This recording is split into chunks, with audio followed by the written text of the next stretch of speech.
the Tech on Demand podcast brought to you by Grower Talks, Audio Files, episode 68, Getting the Most Out of Trials, from the June 2025 issue of Green Profit magazine, written by Dylan SEDMAK, narrated by Bill CALKINS. Getting the Most Out of Trials. Without a doubt, one of my favorite times of year in the horticulture industry is the plant variety trial season.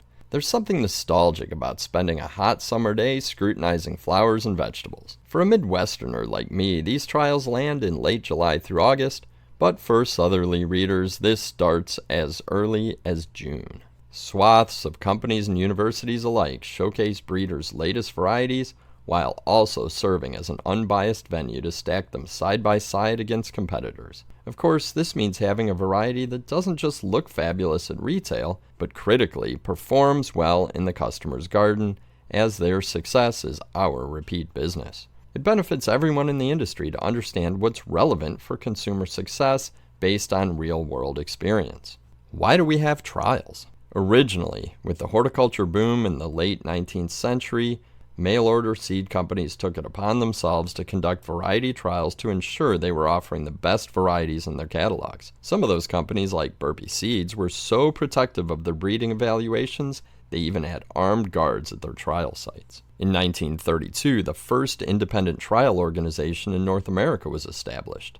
All America Selections, AAS, now part of the National Garden Bureau, evaluated varieties across different geographical regions to provide an unbiased, open approach. Land-grant universities also have a rich history of flower trials in the United States. In fact, Penn State University maintains their claim to fame of having one of the oldest operating flower trials in the country, starting in 1932 as one of the original trial sites for AAS. There must have been something in the air at that time, because not only were the AAS and Penn State trials getting started, but the first flower trials at Ball Horticultural Company's West Chicago Gardens began in 1933. Other well-known trial universities started later. Colorado State in 1971 at their original Plant Environmental Research Center in Fort Collins, and University of Georgia in 1982 in Athens.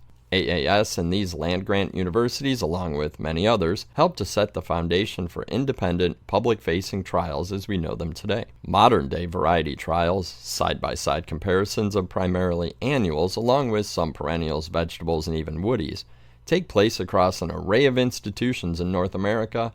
Beyond universities, companies have begun opening the doors to their own personal trial grounds. Many organize annual events centered around visiting the trials, such as the Michigan Garden Tour or Southern Garden Tour. With so many trialing locations available, it's important to provide a disclaimer. Not all trial sites treat their plants the same. Some give minimal care, while others may pamper their plants with extra fertilizer, irrigation, and deadheading. Try to get the culture details if possible when visiting a site. Get your bearings. You're out on a hot summer day at your first trial stop, ready to take notes and pictures. What should you look for? First, jot down a few things before getting too distracted. Location. If you haven't already, record where you are geographically.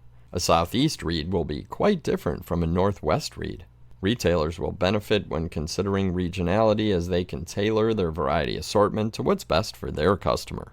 Timing. After where is when. This could be the date, but I personally like to use calendar week numbers, like week 30 for late July, for easier week counting when comparing plants within the same year or across years.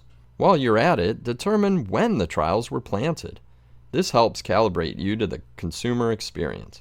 What can they expect after so many weeks in the garden? For this reason, consider visiting not only multiple trial sites, but the same trial site more than once to see how plants made it through the season. Weather.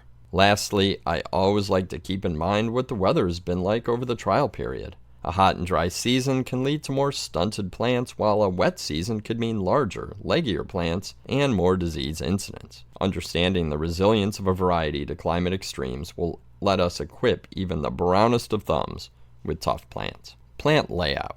Let's walk the trials and understand what to look for. Are plants in the ground or containers? The soilless growing media in containers plus regular irrigation and fertilizer can lead to quicker plant establishment and may not be indicative of in-ground performance. Consider how many plants are used per variety. Some trials may have as few as one plant, this is better than none, but multiple plants will be beneficial. Multiple plants provide an estimate of habit and timing uniformity. Also, when issues arise, it's helpful to see if it's a shared symptom amongst all individuals, which could be indicative of a fragile or disease-susceptible variety. For the landscape segment, in-ground multi-plantings give a good estimate of expected area coverage. Lastly, in the case of perennials, they're helpful for providing an estimate of percentage of plants that successfully overwinter. Try to at least capture a photo of all plants in one shot of a variety for your records. Finally, consider the siting. The level of sun exposure and soil type can dramatically vary the plant's performance. Plant attributes. Which attributes to look for will be highly dependent on the species or class in question. Traits vary between species and class, so consider each in their own vacuum. In many cases, you can compare to industry standard varieties, which are sometimes included in the trial itself. In cases where a never-before-seen color of a new class is in question, these may be more subjective to the observer and perceived market opportunity. Traits to look for in annuals could include flower coverage over the canopy, flower inflorescence or size, cycling or the periodic absence of flowers, color, senescence.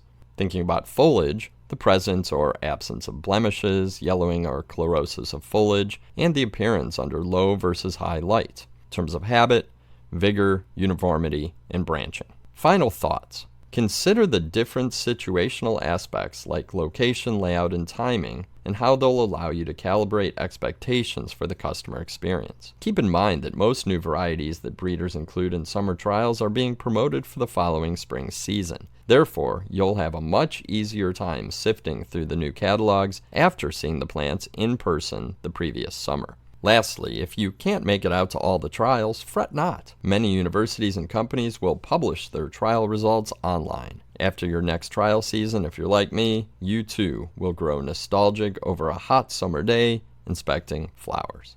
The end. We hope you enjoyed this episode of Audio Files from the Tech on Demand podcast brought to you by Grower Talks. Please take a minute to leave us a positive review. It'll help us reach more greenhouse, garden center, and CEA professionals.